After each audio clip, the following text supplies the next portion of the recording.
Kantor punya salah satu pengusaha ternama di Kota Palembang, yakni PT SMB, digeledah oleh Kejari Mubah. Penggeledahan ini terkait dugaan korupsi pemalsuan administrasi ganti rugi lahan pembuatan jalan tol Palembang Bintuni Jambi.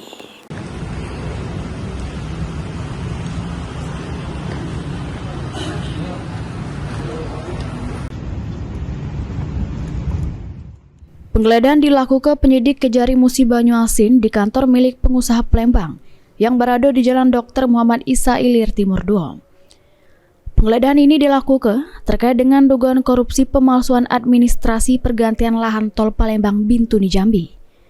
Dari penyidikan yang sudah dilakukan oleh pihak Kejari Musi Banyuasin, ditemukan dugaan mafia tanah yang ngambil keuntungan dari pergantian tol tersebut dengan membuat surat penguasaan hak milik bidang tanah.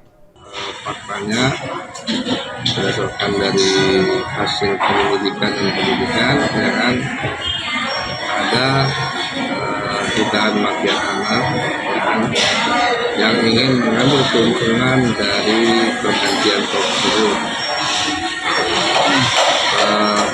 Modusnya yaitu membuat surat pengakuan penguasaan hak milik. Juru kasus ini, menurut Kejari Musi Banyuasin, pihak yang memalsukan bernama Haji Alim.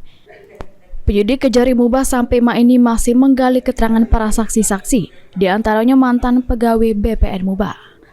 Tim Liputan, PAL TV.